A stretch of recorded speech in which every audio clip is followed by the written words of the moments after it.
Yo, what's good people? So War season number 37 is underway, back again, still in the game with SSx.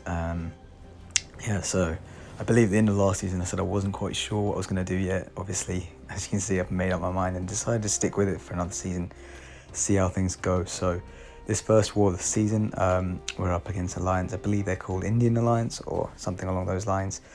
And yeah, I've got 4 fights to kick the season off. And quite really the dream team. I've got a team of Shang Chi, Torch, and White Mags. So yeah, nothing too tricky, I believe, this war. There's a couple of fights that I was worried about out of the 4 going into this. As you can see, I'm starting on 4B, backup section 1. So section 2, I'm in with 4B. I'm taking this duo of Claire and Knull that you saw was quite a common theme last season. And I was quite often sent there with Shang Chi as well.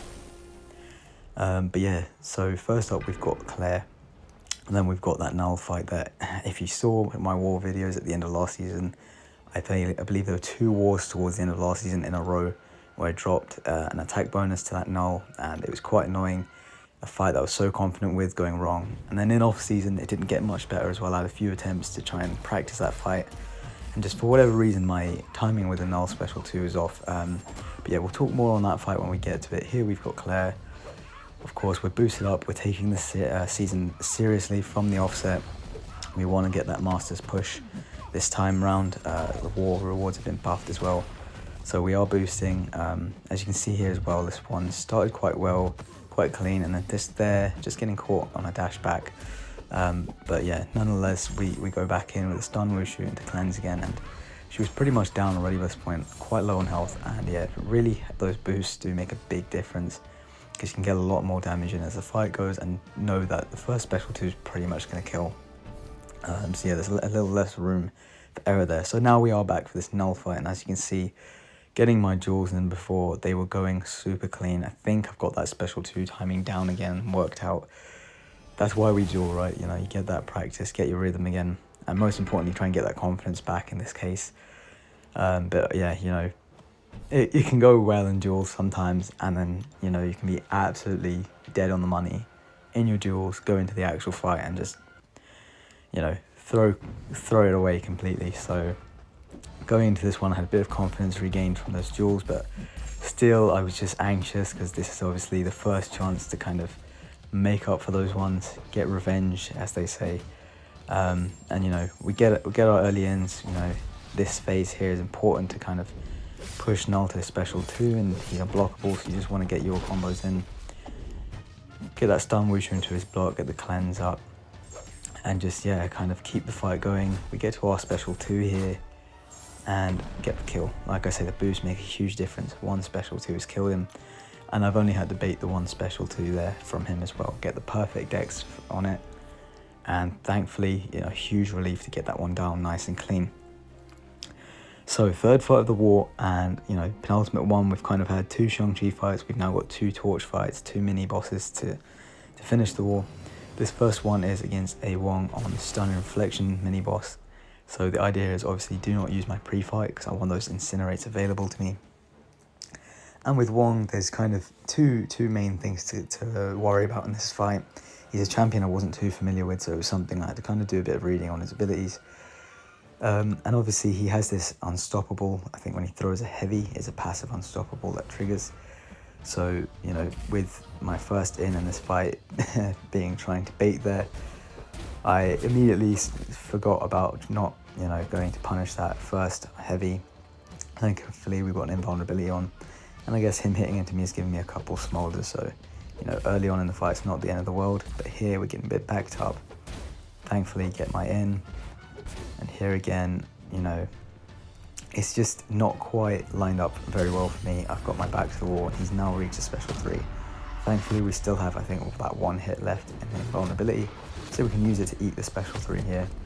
And things are still looking good in terms of, you know, now I can get my composure back. He goes passively unstoppable again here.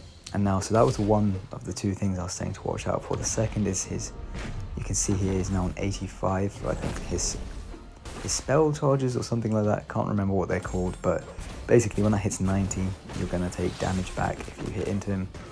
So the idea there is to heavy, knock him down, and yeah, that will reset that. So thankfully the fight, after a bit of a dicey start, gets recovered, and we now go into our final fight against America Chavez here, hard knock life, limbo. Brute force here, but obviously we've got class advantage, so the brute force isn't going to hurt as much. Main thing here is just get my House of X charge on, use my torch pre-fight as well, because we do want to just nuke this one down. And other than that, it's a pretty comfy fight. You just obviously, as usual, you want to try and avoid letting Chavez throw heavies, although if you fought a Chavez before, you'll know she doesn't always give you much choice. I think we're going to see that at the start of this fight as well. We are going to just throw a random heavy out of nowhere, as she likes to do. But yeah, just keep an eye on the MD. Obviously, if she's in the dimension where, which is the one that she gets from throwing the heavy unanswered, that's the one where, she's going to have that unblockable special too. And as you see here, negative zone here. So that's the one. So we now have got to be careful of pushing her to special 2, because that would be unblockable. Or the alternative is, of course, let her throw enough heavy and interrupt it. But here we are, just getting it. We've got to be careful as well with hard knock life. But, the passive stuns from the House of X will obviously help us ignore the limber from this node. But, having a rank 4 human torch here is just wonderful stuff, isn't it? She's just absolutely melting at the moment. 40 seconds into the fight, and she's down to 45% health. Things are pretty comfy here. Up against the wall, but, we're baiting the special ones. Thankfully, she's throwing them quite nicely here. So dexing a part of it, blocking it a little bit as well to just get those extra smolders, and pretty comfortable fight. Get my 4 solos and end the first war deathless. And then, yeah, after that, I was out to enjoy my evening. An after work drink. So yeah, that was a nice comfortable one before getting back to work. And as you can see, a nice comfortable war for us as a whole. Pretty good job. 10 deaths, obviously we can improve on, but a very, very good start to the season. And yeah, a nice one to get a win on the board. And as just a little bonus, you get to see some screenshots from our chat of just me and Sly being, well, me and Sly. So yeah, that'll be all for the first war. Take care.